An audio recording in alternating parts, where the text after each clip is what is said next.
Hi hello welcome to Aadab news. నేను మీ journalist Sai. నేను జర్నలిస్ట్ సరిత. గుడ్ మార్నింగ్ అందరికీ. మార్నింగ్ న్యూస్లో భాగంగా ఈరోజు ఆదాబ్ హైదరాబాద్లో ఆజ్కీ బాత్ చూద్దాం. సేవ చేయండి అని మీకు అధికారం ఇస్తే మీరేమో రాజకీయాలు చేస్తూ పబ్బం గడుపుతున్నారు. వరదలు వచ్చి సామాన్యులు రోడ్డున పడితే సహాయం చేయడానికి సమయం ఉండదు, కానీ ప్రెస్ మీట్లు పెట్టి ఒకరిపై ఒకరు విమర్శలు చేసుకునేందుకు సమయం ఉంటుంది. ఎన్నికలు వస్తే ఈగ వాలిపోయినట్లు వాలిపోతారు. మా ఇంటి ముందు సమస్యలు ఉంటే అలా ఎందుకు వాలిపోరు? రాష్ట్రంలో ఇన్ని సమస్యలున్నాయి, కానీ గవి మీకు పట్టవు. ఎందుకంటే మీరు నాయకులు కదా. ఎందుకు? ఎక్కడ మీ హోదాకున్న విలువ తగ్గిపోతుందో అని ఇలాంటివి పట్టించుకోరు. ఒక నాయకుడేమో నువ్వు నేనే చూసుకుందాం అంటాడు, ఇంకో నాయకుడేమో తర్వాత అధికారంలోకి వచ్చేది మేమే అంటాడు. అప్పుడు మీ అంతు చూస్తామని హెచ్చరిస్తాడు. ఈ మాటలు మాట్లాడడానిక మిమ్మల్ని గెలిపించింది? ఇప్పటికైనా మారండి సారు అని ఇవాళ ఆదాబ్ హైదరాబాద్లో ఆజ్కీ బాత్ గురించి ఒక అద్భుతమైన లైన్స్ చూసాం మనం. ఇక మరో ప్రధాన వార్త చూద్దాం మనం. రైతులకు సోలార్ విద్యుత్. రాష్ట్ర వ్యాప్తంగా తొలుత 30 గ్రామాల్లో ప్రభుత్వ ఖర్చుతో వ్యవసాయ పంపు సెట్లు. ఎమ్మెల్యేల బజారున పడి తన్నుకోవడం దారుణం. శాంతి భద్రతలకు విఘాతం కలిగిస్తే చర్యలు తప్పవు. ప్రతిపక్షం అంటే గౌరవం ఉందన్న డిప్యూటీ సీఎం. బీఆర్ఎస్ ఎమ్మెల్యేలు కొట్టుకుంటే మాకేం సంబంధం? మంతనీలో సెంటిలియన్ సాఫ్ట్వేర్ కంపెనీని ప్రారంభించిన ఐటీ పరిశ్రమల శాఖ మంత్రి శ్రీధర్ బాబు. సో నిన్న దాదాపు ఇక్కడ మనకి మంతనిలో ఒక కార్యక్రమం జరిగింది. రైతులకు సోలార్ విద్యుత్ 2030 వరకు ప్రత్యామ్నాయ మార్గాల ద్వారా 20,000 మెగావాట్ల విద్యుత్ అందిస్తామని చెప్పి నిన్న శ్రీధర్బాబు చెప్పారు. సెంటిలియన్ అనే సాఫ్ట్వేర్ కంపెనీతో ఒక ఒప్పందం కుదుర్చుకున్నారు. ఆ ఒప్పందం ప్రకారం వీళ్ళు అయితే దీంట్లో భాగంగా ఈ కార్యక్రమంలో నిన్న ఆయన ఏమంటాడంటే, ఎమ్మెల్యేలు బజారును పడి తన్నుకోవటం దారుణం, ప్రతిపక్షం అంటే గౌరవం ఉందన్న డిప్యూటీ సీఎం. బీఆర్ఎస్ ఎమ్మెల్యేలు కొట్టుకుంటే మాకేం సంబంధం అని చెప్పి ఏం చెప్తున్నారు. మీరు అసలు పార్టీ ఫిరాయింపులు మొదలుపెట్టి ఉండకపోతే, పార్టీలో జాయిన్స్ మీరు తీసుకోకపోతే, వాళ్ళని ఏదైతే ఆపరేషన్ ఆకర్ష్ మీరు రకరకాల పేర్లు పెట్టుకొని వాళ్ళని మీరు తీసుకొని ఉండకపోతే అసలు ఈ గొడవ ఈ రచ్చ వచ్చేది కాదు కదా. బేసిక్గా వాళ్ళు పార్టీ మారి ఇటు వస్తున్నప్పుడు మీరు ఏమనాలి? రిజైన్ చేసి రండి. చక్కగా ఇప్పుడు కేశవరావు లాంటి పెద్దవాళ్ళు రిజైన్ చేసి పార్టీలోకి వచ్చారు. అలా మీరు కూడా రిజైన్ చేసి పార్టీలోకి వస్తే అసలు ఇంత రచ్చ ఇంత చర్చ ఉండేది కాదు కదా. చక్కగా మీరు రిజైన్ చేసి వాళ్ళని రమ్మనుంటే అసలు ఈ గొడవ కారణం ఎవరు? ఇది మొదలుపెట్టిందే మీరు, వాళ్ళని రెచ్చగొట్టింది వాళ్ళని ఇచ్చేసిందే మీరు. ఇప్పుడేమో సైలెంట్గా ఇలాంటి ఒక స్టేట్మెంట్ ఇచ్చేస్తున్నారు. మళ్ళీ మాకేం సంబంధం అంటున్నారు. అదే పామాయిల్ రైతులకు కేంద్రం గుడ్ న్యూస్. ముడి పామాయిల్ దిగుమతిపై సుంకం పెంపు 5.5 నుంచి 27.5% పన్ను పెంచుతూ కేంద్ర ప్రభుత్వం ఉత్తర్వులు జారీ. రైతుల తరపున మంత్రి తుమ్మల కృతజ్ఞతలు. పామాయిల్ రైతులకు కొంచెం గిట్టుబాటు ధర బాగానే వచ్చే పరిస్థితి ఉంది. ఈ నెల 20న తెలంగాణ కేబినెట్ భేటీ, హైడ్రా పలు అంశాలపై చర్చలు, వరదలు, కేంద్ర ప్రభుత్వం సాయంపై చర్చ. సాయంత్రం 4 గంటలకు కేబినెట్ సమావేశం, సీఎం రేవంత్ రెడ్డి అధ్యక్షతన జరగనున్న భేటీ, మంత్రివర్గ సమావేశంలో వివిధ అంశాలపై చర్చ. ఇవాళ కేబినెట్ భేటీ అంట. హైడ్రా, తర్వాత వరదలు, కేంద్ర ప్రభుత్వ సాయం, ఇలాంటి అంశాల గురించి ఆయన మాట్లాడతారంట. అయితే నిన్న మరో ప్రధాన వార్త చూద్దాం మనం. నిన్న ఈ ఇష్యూ అంతా జరిగింది, ఇదంతా అయిపోయిన తర్వాత నిన్న అక్కడికి మన కౌశిక్ రెడ్డి వాళ్ళ ఇంటికి కేటీఆర్ వెళ్ళారు. ఆయన ఏమంటారు? ప్రజల దృష్టిని మళ్లిస్తున్నారు, 100 రోజుల్లో గ్యారంటీలని తోకముడిచారు. అన్ని వర్గాలను మోసం చేస్తున్న సీఎం రేవంత్ రెడ్డి. అసమర్థుడి జీవనయాత్రలా రేవంత్ పాలన. కౌశిక్ని హౌస్ అరెస్ట్ చేయించి దాడి చేశారు. దాడి సమయంలో ఉన్న పోలీసులను సస్పెండ్ చేయాలి. కాళ్ళు పట్టుకొని ఎమ్మెల్యేలు చేర్చుకుంటున్నారు. BRS working president KTR demand. నిజంగా నిన్న ఆయన మాట్లాడుతా, సరే వాళ్ళ ఇంటికి వెళ్ళాడు, వాళ్ళ ఇంటికి వెళ్ళి నిన్న ఆయన్ని పరామర్శించాడు, అంతవరకు బాగానే ఉంది. అయితే నాకు అర్థం కాని ఒక విషయం ఏంటంటే, పరామర్శించడానికి ఆయనకి ఏమైంది అసలు? ఈయన వెళ్ళి ఎందుకు పరామర్శించాలి? సరే ఈయన పరామర్శించాడు, బాగుంది అనుకుందాం అక్కడి వరకు మనం. ఈ పెద్ద మనిషి వెళ్ళి పరామర్శించినప్పుడు ఈయన కూడా గతంలో ఈయన ఏమన్నాడు? గతంలో గౌరవం ఇచ్చి మాడాలి, ముఖ్యమంత్రి పదవికి గౌరవం ఇచ్చి మాడాలి, అది ఇది అని చెప్పి రకరకాల కామెంట్లు చేసిన ఈయన నిన్నేమంటాడు చూడండి.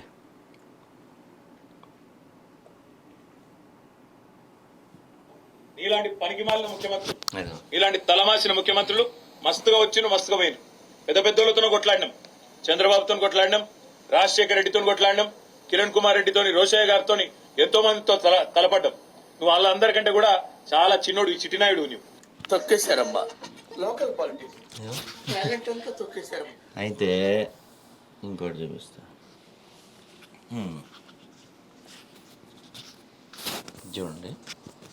సన్నాసి ఎక్కడ తెచ్చిండు ముఖ్యమంత్రి అని అడిగితే తట్టుకోలేక హెడ్ లైన్ మేనేజ్మెంట్ కోసం, అటెన్షన్ డైవర్షన్ కోసం ఒక దిక్కు హైడ్రా అని హైడ్రామా, ఇంకో దిక్కు ఈ రకంగా ఎమ్మెల్యేల ఇంటి మీదకే గూండాలను పంపడం అంటే దీనికంటే సిగ్గుచేటు ఇంకొకటి ఉండదు. తప్పకుండా నేను రేవంత్ రెడ్డిని అంటా ఉన్నా, చరిత్రలో నీలాంటి పనికిమాలిన ముఖ్యమంత్రులు, నీలాంటి తలమాసిన ముఖ్యమంత్రులు మస్తుగా మస్తుగా పోయిన పెద్ద పెద్దోళ్ళతో కొట్లాడినాం, చంద్రబాబుతో కొట్లాడినాం, రాజశేఖర రెడ్డితో కొట్లాడినాం, కిరణ్ కుమార్ రెడ్డితోని, రోషయ్య గారితో ఎంతో మందితో తలపడ్డాం. నువ్వు వాళ్ళందరికంటే కూడా చాలా చిన్నోడు, ఈ చిట్టినాయుడు. నువ్వు చాలా చిన్నోడవు. నేను మా దగ్గర మా భాషలో చెప్పాలంటే హైదరాబాద్ లో బుల్లబ్బాయి అంటారు నీలాంటి. ఇలాంటి బుల్లబ్బాయిలు, చిట్టినాయుడు చాలా మందిని చూసినాం. అది ఈయన ఒక ప్రధాన ప్రతిపక్ష హోదాలో ఉన్న వ్యక్తి. గతంలో ఆల్మోస్ట్ సీఎంకి ఈక్వల్గా ఈయన కార్యక్రమాలు కానీ పదవి కానీ వెలగబెట్టిన ఒక పెద్ద వ్యక్తి. సరే, నిన్న అక్కడ ఏదో జరిగింది, ఇద్దరు ఎమ్మెల్యేలు కొట్టుకున్నారు, రచ్చ అయింది, అయిపోయింది. నువ్వు వెళ్ళావు, ఒక పెద్ద మనిషిగా వెళ్ళావు. అక్కడ నువ్వు మాట్లాడాల్సిన మాటలేంటి? ఒక సీఎం హోదాలో ఉన్న వ్యక్తిని ఇంత దారుణంగా అంటాడు, సిగ్గు లేదంటాడు, బుల్లబ్బాయి అంటాడు, చిట్టినాయుడు అంటున్నాడు. ఒక సీఎం హోదాలో ఉన్న వ్యక్తిని నువ్వే గతంలో రేవంత్ రెడ్డి అప్పుడు మీ నాన్నగారిని కేసీఆర్ని మాట్లాడుతున్నప్పుడు ఇట్లానే రేవంత్ రెడ్డి దద్దమ్మ, చవట ఇట్లాంటి పదాలు వాడినప్పుడు నువ్వు తిట్టావు. ముఖ్యమంత్రి అంటే నీకేమన్నా గౌరవం ఉందా? అసలు ముఖ్యమంత్రి అంటే నీకేమన్నా రెస్పెక్ట్ ఉందా? ఏంటి నువ్వు మాడే మాటలు అని చెప్పి తెగ తిట్టిన పరిస్థితి మనం చూసాం. మరి ఇప్పుడు సీన్ కట్ చేస్తే నువ్వు మాట్లాడుతుంది ఏంటి? అసలు ముఖ్యమంత్రిని పట్టుకొని అట్లాంటి పదాలు ఎవరన్నా వాడచ్చా? ఈ జనరేషన్కి లేకపోతే ఈ చూసే వాళ్ళకి మీరు ఇచ్చే మెసేజ్ ఏంటండి? ఎంతో మందిని చూసినామని అంటున్నాడు. అయినా కానీ ఎంతో మందిని చూసాం అంటున్నాడు మళ్ళీ ఆయనే. గతంలో చంద్రబాబుని చూశాను, రోసయ్యని చూశాను, కిరణ్ కుమార్ రెడ్డి వాళ్ళని ఎంతమందిని చూసా అంటున్నారు కదా మీరు. అంతమందిని చూసి నేర్చుకున్నది ఇదేనా? నాది ఒక చిన్న డౌట్ అండి. గతంలో మీరు చెప్పినట్టే చంద్రబాబు నాయుడు ఉన్నప్పుడు ముఖ్యమంత్రిగా, రోసయ్య ముఖ్యమంత్రిగా, కిరణ్ కుమార్ రెడ్డి ముఖ్యమంత్రిగా, లేకపోతే వైఎస్ రాజశేఖర రెడ్డి, ఎన్టీఆర్ వీళ్ళందరూ ముఖ్యమంత్రిగా ఉన్నప్పుడు ఏ ప్రతిపక్ష నేత అయినా ముఖ్యమంత్రులను పట్టుకొని చవట, దద్దమ్మ, లేకపోతే బుల్లబ్బాయి, చంటబ్బాయి ఇలాంటి పదాలు ఎప్పుడన్నా విన్నామా మనం? లేదు, వినలేదు. ఎంత హుందాగా ఉండేది హౌస్ కానీ బయట కానీ. పాలిటిక్స్ అంటే ప్రతి విమర్శలు కామన్ పాలిటిక్స్ అన్నాక. కానీ హుందాగా ఒక విమర్శ చేస్తే ఎంత హుందాగా మేము ఉండేది అది మనం విన్నాం ఎక్కడన్నా? చవట, దద్దమ్మ అంటాం. గతంలో మీరే స్టార్ట్ చేశారు. ఎప్పుడైతే ఈ ప్రభుత్వం వచ్చిందో దానికి ముందు మీరే స్టార్ట్ చేశారు. కానీ అంతకుముందు ఎక్కడా కూడా మన గత ప్రభుత్వాల్లో ఇలాంటి పదాలు అయితే మనం వినలేదు. విమర్శలు చేసుకున్నారు, తిట్టుకున్నారు, అరుచుకున్నారు, అసెంబ్లీలో రచ్చరచ్చలేని అవన్నీ చూసాం. కానీ ఇలా చవట, దద్దమ్మ ఈ పదాలు అసలు ఎందుకు మొదలుపెట్టారు అని నిజంగా అంతకుముందు రేవంత్ రెడ్డి అనేవాళ్ళు, ఇప్పుడు కేటీఆర్ అంటున్నాడు, హరీష్ రావు అంటాడు. మిమ్మల్ని చూసి యూత్ ఏం నేర్చుకోవాలి, ఏం ఇన్స్పైర్ అవ్వాలి? మళ్ళీ దాన్ని నేను అక్కడ కొంచెం అంటాడు, మేము హైడ్రా గురించి గొడవ చేస్తామనో, రుణమాఫీ గురించి గొడవ చేస్తామనో, ఇంకేదో గొడవ చేస్తామని చెప్పి ఇలా మమ్మల్ని డైవర్ట్ చేస్తానికి ఇది తీసుకొచ్చారని చెప్పి అంటాడు మన కేటీఆర్. డైవర్ట్ చేసే అంత ఏం పొడుస్తున్నారు మీరు? అమెరికా వెళ్ళారు వరదలు వస్తున్నప్పుడు, ఖమ్మంకి నిన్నే వచ్చారు, రాగానే ఇక్కడ గబగబా వచ్చారు. మీరు ఇక్కడ ఏమన్నా విపరీతంగా ప్రభుత్వాన్ని ప్రశ్నించి ప్రభుత్వాన్ని ఊపిరాడనీయకుండా ఉక్కిరి బిక్కిరి చేసేస్తుంటే అమ్మ బాబోయ్ మనం గ్యాప్ ఇస్తే వీళ్ళు ఎక్కడ ఇదైపోతారో అని చెప్పి మిమ్మల్ని డైవర్ట్ చేస్తానికి చేయొచ్చు. మీరు ఏం చేస్తున్నారండి? నాకైతే ఎడ కనపడలా. ఒక్క రుణమాఫీ గురించో, రైతు బంధు గురించో, మిగతా వాటి గురించో. వరదలు వచ్చి అంత ఖమ్మం మునిగిపోతే కూడా దాని గురించి మాట్లాడకుండా ఇప్పుడు సీఎం ని తిట్టడమే పనిగా పెట్టుకున్నారు. అంత వరదలప్పుడు హరీష్ రావు ఒక్కడే తిరిగాడు. ఇప్పుడు నువ్వు ఇండియా వచ్చావు, ఇండియా రాగానే హుటాహుటిన కౌశిక్ రెడ్డి ఇంటికి వెళ్ళావు, తర్వాత జడ్చర్లు వెళ్ళావు, ఖమ్మం వెళ్ళావా, మహబూబాబాద్ వెళ్ళావా, వరద ప్రాంత బాధితుల్ని పరామర్శించావా? అది లేదు. అర్జెంట్ గా కౌశిక్ రెడ్డిని పరామర్శించాలి. న్యూస్ కదా ఇప్పుడు వాళ్ళకి, ప్రజలకు ఏమైతే వాళ్ళకి ఏం పని? అదే అర్జెంట్ గా వచ్చి మనోడు కౌశిక్ రెడ్డిని పరామర్శించాలి. ఇక జనాల్ని పరామర్శించే టైం లేదు, అవసరం కూడా లేదు. అంత టైం ఉంటే అక్కడికి వెళ్ళేవారు కానీ ఇక్కడ ప్రెస్ మీట్లు పెట్టుకుంటే ఎందుకుంటారు? అదే కదా, ఈయన అట్లా ఉన్నాడు ఈయన పరిస్థితి చూస్తే. ఇక వీళ్ళు వాళ్ళని విమర్శిస్తున్నారు. ఇక ఇద్దరు కొట్టుకోవటమే ఒక పనికిమాలిన చర్య అనుకుంటే దాన్ని ఈయన సమర్థించడం, వాళ్ళు సమర్థించడం నిజంగా ప్రజలని పిచ్చోళ్ళని చేయడం చేయటమే కదా. అసలు హైదరాబాద్ ప్రశాంతంగా ఉండే హైదరాబాద్లో గత 10 ఏళ్లలో మనం ఎక్కడ వినలా ఆంధ్రావాడు తెలంగాణవాడు అనే పదాన్ని. గత 10 ఏళ్లలో మనం వినలా. మళ్ళీ మీరు వచ్చి ఇప్పుడు అది స్టార్ట్ చేస్తున్నారు. మీరే స్టార్ట్ చేశారు, బీఆర్ఎస్ వాళ్ళే స్టార్ట్ చేశారు ఆ పదం. ఏంది ప్రజలు కొట్టుకోవాలనా? ప్రజలు కొట్టుకోవాలి. ఇప్పుడు మనకి చూస్తే 2 రోజుల్లో గణేష్ నిమజ్జనం ఉంది, రేపు మిలాదున్ నబీ ఉంది, అదే రోజు తెలంగాణ విమోచన దినోత్సవం, అది సెప్టెంబర్ 17 ఉంది. ఇన్ని ఉన్నాయి. మళ్ళీ మీరు ఈ గొడవలు పెడితే ఏమన్నా చిన్న జరగడానికి జరిగితే హైదరాబాద్లో శాంతి భద్రతలు ఏమవుతాయి? హైదరాబాద్ బ్రాండ్ ఇమేజ్ ఏమైపోద్ది? అసలు ఇవేమీ పట్టించుకోరు మీరు. మా ఇంట్లోకి కొత్త వ్యక్తి వచ్చింది. ప్రధాని మోడీ తన అధికారిక నివాసంలో ఉన్న ఓ ఆవు చిన్న లేగ దూడకు జన్మనిచ్చింది. ఆ దూడను ముద్దాడుతూ తన ఆనంద క్షణాలను మోదీ సోషల్ మీడియాలో షేర్ చేశారు. ప్రస్తుతం ఈ వీడియో నెట్టింట్లో తెగ వైరల్ అవుతుంది. నిజంగా నిన్న చాలా మంది చూసే ఉంటారు. అది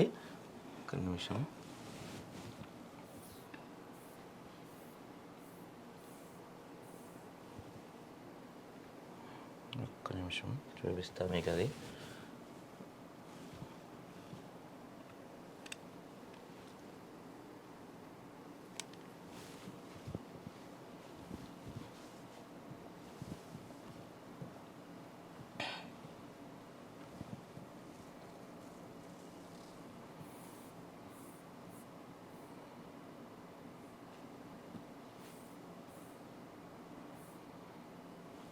ఒక్క నిమిషం.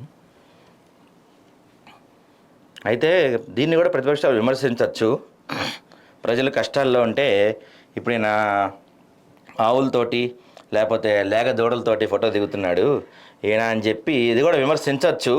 కానీ నిజంగా ఎందుకంటే నిన్న మనం బాలకృష్ణ గురుస్వామి గారు వచ్చారు, ఆయన మాడారు. మన దేశంలో గో సంపద రోజు రోజుకి తగ్గిపోతుంది, గోవుల్ని పెంచాలి, గోవులు ఉండాలి అని చెప్పి. నిజంగా ఇప్పుడు మోడీ లాంటి ఒక వ్యక్తి గోవుల్ని అలా ఇంట్లో పెంచుకుంటే అది ఎంతోమందికి ఇన్స్పిరేషన్ అవుతుంది, ఎంతోమంది దాన్ని ఫాలో అవుతారు. ఇది చూడండి ఎంత బాగుందో, క్యూట్గా.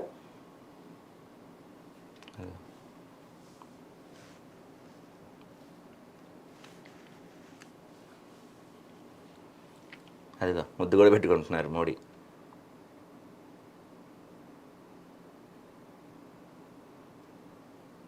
పైగా దానికి తలపైన ఒక తెల్లని దీంతో పుట్టిందంట. అదిగో తెల్లని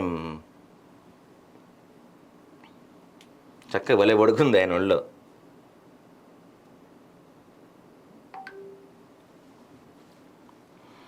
కుక్క పిల్లల్ని పెంచుతున్నారు అందరూ, బాగుంది. కానీ కొంచెం ఇలా ఆవు పిల్లల్ని కూడా పెంచితే బాగుంటుందని మా అభిప్రాయం.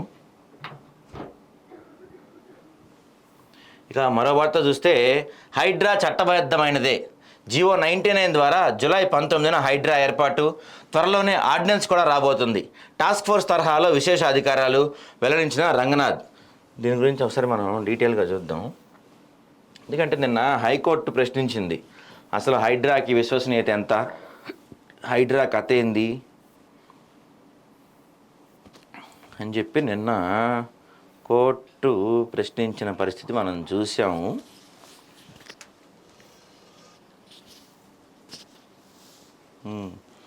దాని గురించి రంగనాథ్ గారు ఏమంటారంటే, తెలంగాణ ప్రభుత్వం జూలై 19న జియో 99 ద్వారా హైడ్రాను ఏర్పాటు చేశారని హైడ్రా కమిషనర్ రంగనాథ్ తెలిపారు. హైదరాబాద్లో ఏర్పాటు చేసిన క్రెడాయి సమావేశంలో రంగనాథ్ ముఖ్య అతిథిగా హాజరయ్యారు. దీంట్లో ఆయన తెలంగాణ ప్రభుత్వం జూలై 19న జియో 99 ద్వారా హైడ్రా ఏర్పాటు చేసింది. హైడ్రాకు చట్టబద్ధత ఉందా లేదా అని వాళ్ళు చాలామంది ప్రశ్నిస్తున్నారు. దీనిపై కొంతమంది న్యాయస్థానానికి పైన వెళ్ళారు. ఎగ్జిక్యూటివ్ రిజల్యూషన్ ద్వారా దీన్ని ఏర్పాటు చేశామని, planning commission, cabinet secretariat, law commission, ACB, vigilance, enforcement వంటివి ఎన్నో ఎగ్జిక్యూటివ్ రిజల్యూషన్స్ ద్వారా ఏర్పాటయ్యాయని తెలిపారు. అంతేకాకుండా అక్టోబర్లోపు హైడ్రాకు చట్టబద్ధత కల్పిస్తూ తెలంగాణ ప్రభుత్వం ఆర్డినెన్స్ కూడా తేబోతుందంట. త్వరలోనే క్యాబినెట్ ఆమోదంతో దీనికి మరిన్ని పవర్స్ రానున్నాయి. వాల్టా, మున్సిపల్, జిహెచ్ఎంసీ, నీటిపారుదల చట్టాల్లోని విశేష అధికారాలు సైతం హైడ్రాకు వర్తిస్తాయని చెప్పారు.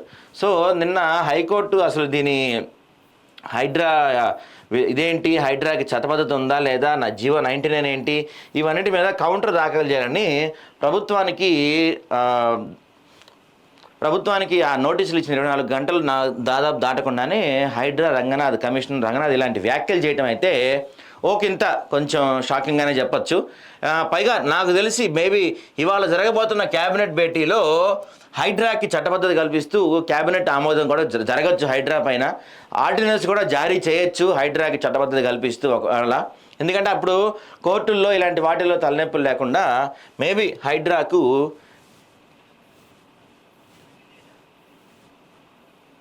ఇక మరో వార్త, జన విజ్ఞాన వేదిక 5వ రాష్ట్ర మహాసభలు ఘనంగా ప్రారంభం. మానవ సంబంధాలు సంక్షోభంలో ఉన్నాయి, వాటిని కాపాడాలి. విశ్వవిద్యాలయంను నాయకులు నియంత్రణ చేయడం సరికాదు. కొత్త తరంను గాడిలో పెట్టాలంటే ఉపాధ్యాయుల పాత్ర కీలకం. హరగోపాల్. బొజ్జ గణపయ్యకు హైటెక్ బందోబస్తు, ప్రత్యేక సాఫ్ట్వేర్ పరిజ్ఞానంతో పోలీస్ సిబ్బందికి విధుల కేటాయింపు. గణేష్ నిమజ్జన యాత్రను ప్రశాంతంగా నిర్వహించేందుకు భద్రతా ఏర్పాట్లు. పాత బస్తీలో అదనపు బలగాలు చేరుకున్నాయి. దక్షిణ మండల డీసీపీ స్నేహ మెహ్రా. గణేష్ నిమజ్జనం ఇంకో 2 రోజుల్లో జరగబోతుంది. హై టెక్నాలజీ వాడుతున్నారంటే ఈసారి గణేష్ నిమజ్జనానికి ఎటువంటి ఇది కాకుండా. తర్వాత కడియం, నీకు దమ్ముంటే రాజీనామా చేసి గెలువు. తెలంగాణ రాష్ట్రం అంతటా రాక్షస పాలన నడుస్తుంది. సీఎం గూండాలను ఉసిగొల్పి దాడులు చేయిస్తున్నాడు. కాంగ్రెస్ ప్రభుత్వంలో ఎమ్మెల్యేలకు మాజీలకు రక్షణ లేదు. ప్రభుత్వమే హింసను ప్రోత్సహిస్తే మరో ఉద్యమం తప్పదు. బీఆర్ఎస్ నాయకులు మాజీ ఉప ముఖ్యమంత్రి టి రాజయ్య అంటున్నారు. కడియం రాజీనామా చేస్తే ఈయన కూడా ఎలక్షన్స్లో నుంచొచ్చని కావచ్చు. పొన్నం సత్తయ్య అవార్డు ప్రధానోత్సవం. జీవన సాఫల్య పురస్కారం అందుకున్న చంద్రబోస్, బలగం ఫేమ్ కొమరవ్వ, పొన్నం సత్తయ్య గౌడ్ కుటుంబ విలువలను కాపాడుతూ ఉమ్మడి కుటుంబ విలువలు నేర్పించారు. హాజరైన గడ్డం ప్రసాద్ కుమార్, మంత్రి పొన్నం తదితర మంత్రులు హాజరయ్యారు. నిన్న హైదరాబాద్లో జరిగింది ఈ కార్యక్రమం. ఇక బిల్డింగ్ పై నుండి దూకి విద్యార్థిని ఆత్మహత్యాయత్నం. పైనుంచి దూకటంతో కాల్ ఫ్రాక్చర్, తీవ్ర గాయాలు. సూర్యాపేట ప్రభుత్వ జనరల్ ఆసుపత్రిలో తరలించి చికిత్స. పాఠశాల సిబ్బంది వేధింపులతోనే అంటూ తల్లిదండ్రుల ఆరోపణలు. ఆసుపత్రిలో చికిత్స పొందుతున్న విద్యార్థిని పరామర్శించిన కలెక్టర్. పాఠశాలలోనే ఇది దాదాపు కేజీబీవీలో విద్యార్థిని ఆత్మహత్యాయత్న ఘటన కలకలం లేపింది. అక్కడ బాలిక కాలు, నడుము కూడా విరిగిపోయి తీవ్ర గాయాలైంది. సిబ్బంది వేధింపులు తాళలేక 2వ అంతస్తును దూకినట్టు తల్లిదండ్రులు చెప్తున్నారంట. ప్రిన్సిపాల్ను ఎన్ఎంను సస్పెండ్ చేయాలి. ముద్రాల కేజీబీవీలో 6వ తరగతి చదువుతున్న గీతిక ఆత్మహత్యానికి కారకులైన ఏఎన్ఎం వెంకటమ్మ ప్రిన్సిపాల్ను తక్షణమే సస్పెండ్ చేయాలని ఎస్ఎఫ్ఐ రాష్ట్ర ఉపాధ్యక్షులు శ్రీకాంత్ వర్మ డిమాండ్ చేశారు. నిజంగా స్కూల్స్లో టీచర్లు, ప్రిన్సిపాల్స్ల ఇదేంటండి దారుణం. కాకపోతే పిల్లలు సూసైడ్ చేసుకునే దాకా వెళ్తున్నారంటే మీరు ఏం చేస్తున్నారు అక్కడ? రాజకీయ ప్రత్యర్థితో పోరాడి ఓడించాలి, అదే రాజనీతి. కండువాలు కప్పే సంస్కృతి ప్రారంభించింది బీఆర్ఎస్. కాంగ్రెస్ పార్టీ నుండి బీఆర్ఎస్ పార్టీలోకి ఎంపీ, ఎమ్మెల్యేలు తీసుకున్నప్పుడు ఏమైనా ఎథిక్స్. హరీష్ రావును ఎరుగబెట్టి కరిచినట్లుంది. పిచ్చెత్తినట్టు ప్రవర్తిస్తున్నాడు జగ్గారెడ్డి ఎద్దేవా. నిజంగా పిచ్చి పట్టినట్టు ప్రవర్తిస్తున్నాడు హరీష్ రావు అని చెప్పి జగ్గారెడ్డి ఈ వ్యాఖ్యలు చేశారు. పబ్లిక్ టాయిలెట్ కూల్చివేయడంపై ఫిర్యాదు. రామ్ గోపాల్ సికింద్రాబాద్ మహంకాళి దగ్గర పబ్లిక్ టాయిలెట్లు కూల్చేశారంట. నిరంతరం మీ సమస్యలపై పోరాటం చేస్తా. తెలంగాణ ఉద్యోగుల జేఏసీ చైర్మన్ లచ్చిరెడ్డి. షామీర్పేటలో జరిగిన ఒక సమావేశంలో ఆయన ఇవన్నారు. సెప్టెంబర్ 17న ప్రజాపాలన దినోత్సవ అర్ధరహితం. సాయుధ పోరాట వారసులు కమ్యూనిస్టులే. సిపిఐ రాష్ట్ర సహాయ కార్యదర్శి తక్కెళ్లపల్లి శ్రీనివాసరావు.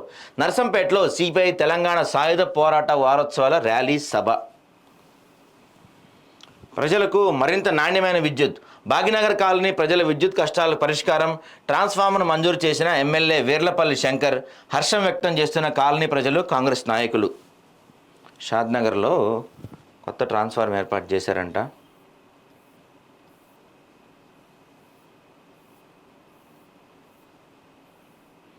ఉస్మానియా యూనివర్సిటీ సెప్టెంబర్ 30న జరిగే పీడిఎస్యు 50 వసంతాల సభను జయప్రదం చేయండి.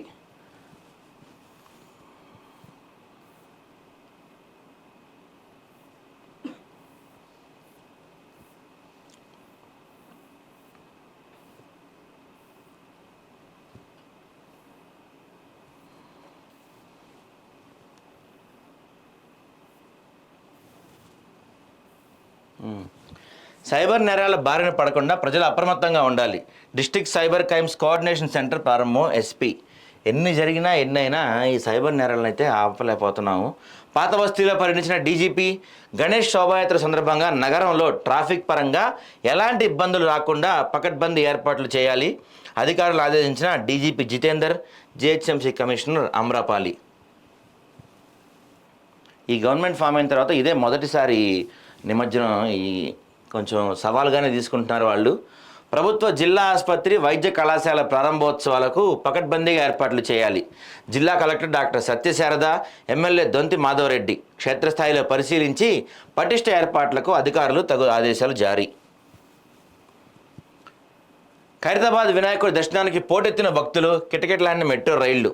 ఖైరతాబాద్లో నిన్న వీకెండ్, పైగా ఇంకా 2-3 రోజుల్లో పూర్తి అయిపోవడంతో భక్తులు విపరీతంగా వచ్చారంట. నిన్న గణేష్ నిమజ్జనానికి ఏర్పాట్లు పటిష్టం చేయాలి, సాఫీగా పూర్తయ్యేట్టు చూడాలని చెప్తున్నారు. ఇక 16వ తేదీ అన్ని విగ్రహాలు నిమజ్జనం పూర్తి చేయాలి. పటిష్ట బందోబస్తు ఏర్పాటు చేశాం. జిల్లాల్లో 38 నిమజ్జన ప్రదేశాలు గుర్తించాం. భక్తులు, ఉత్సవ కమిటీలు జాగ్రత్తలు పాటించాలి. గణేష్ నిమజ్జనం ప్రదేశాలు పరిశీలించిన జిల్లా ఎస్పీ సన్ప్రీత్ సింగ్ అని చెప్పి సూర్యాపేటలో వార్త ఇది. ఇవి వాళ్ళ ఆదాబ్లో ప్రధానంగా ఉన్న వార్తలు.